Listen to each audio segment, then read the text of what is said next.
What's up, everybody? So I just wanted to take a second and pretty much tell you why I quit, or rather why I had to quit.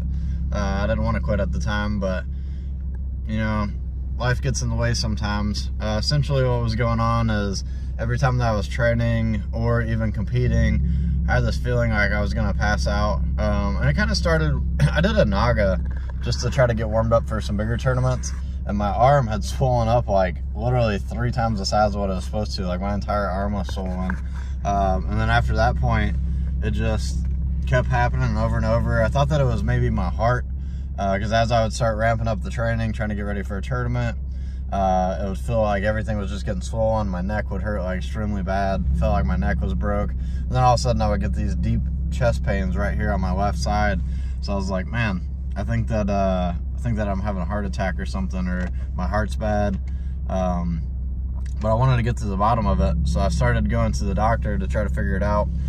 First doctor said that it was allergies. I was like, bro, there's no way. Like, I feel like I'm having a heart attack. My neck feels like it's broken. Like, we need to get some scans on my neck and see if maybe I broke my neck training or something. And let's get to the bottom of this, because I feel like I'm gonna die. So they did some tests on my heart. My heart turned out fine. You know, I didn't have any problems with that.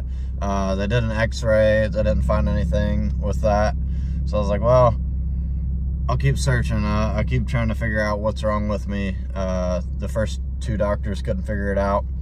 Well, a buddy of mine, he walked into the gym and he was like, hey, let me assess you and figure out what's going on. And he was like, I think that you might have thoracic outlet syndrome. You should go get that checked out. So lo and behold, I went back to the doctor and I was like, hey, my buddy thinks that I might have this. Can you test me for it? And can we get all the right tests done for that?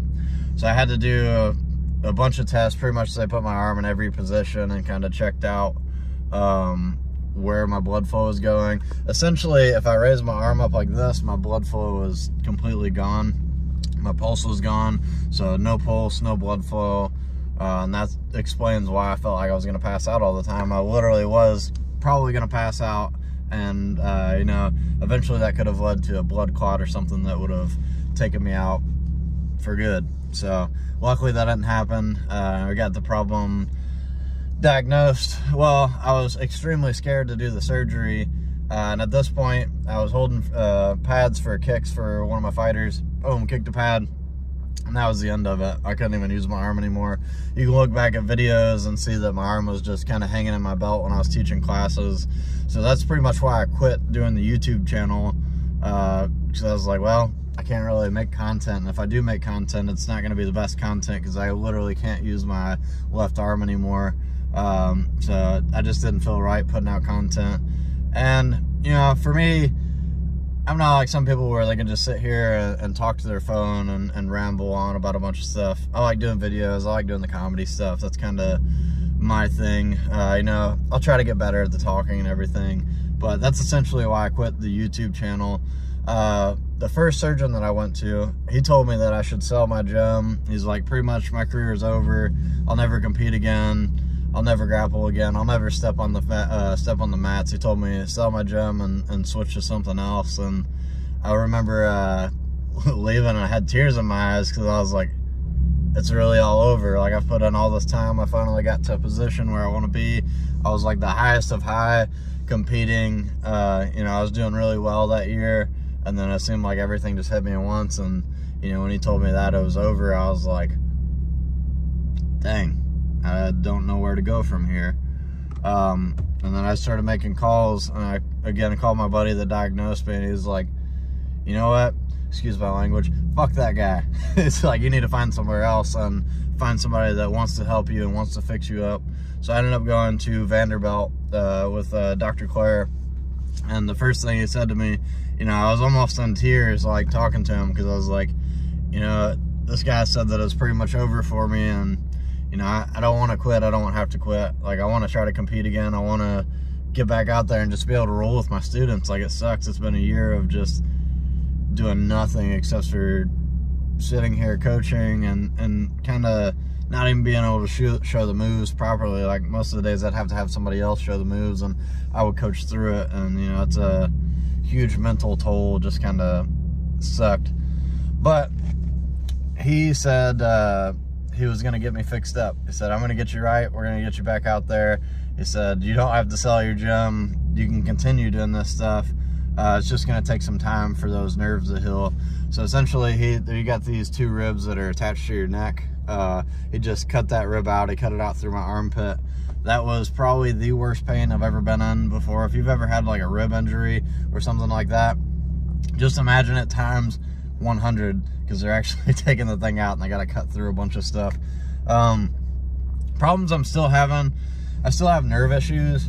So if I turn my head, oh yeah, you can see like today it's stiff from training. But I've been back to training. I've been back to trying to put out some YouTube videos and stuff like that. You guys see me starting to try to pump out the content again. I'm feeling good. I can move my arm around again. If I lift my arm up, I got a pulse. My hand's not ghost white. So even if I'm not able to compete again, which is my plan, I would love to be able to compete or maybe fight again. I'm just happy to be able to train with my students and be able to get them better, and then be able to put out content for you guys. I just enjoy doing this stuff, and it's what I want to continue doing. So huge thanks to Dr. Claire for fixing me up. They said that I'll probably have nerve damage, maybe permanently, but hopefully like maybe 6 more months it starts feeling better, starts healing up. If not, if anybody out there knows anything about thoracic outlet syndrome, or you know something about like maybe healing up nerves, or you know any information that you have at all, I'd greatly appreciate it. I'm open to try whatever. You know, my goal is to get healthy and, you know, maybe one day get back out there and start competing. I just want my neck to feel good, and I want to make sure that nothing crazy is going to happen if I go out there, maybe get my neck tweaked or something and I can't move. That's been my main problem. If I up my training a lot, then I can't turn my head that much right now. But hopefully eventually that goes away. And if you have any suggestions, just let me know. But yeah, that's why I quit for a little while. I just literally couldn't move my arm, couldn't do it anymore. I wasn't able to put out the content. And I was trying my best just to stay in the gym and keep doing this stuff the best I could. But hey, y'all have a great day.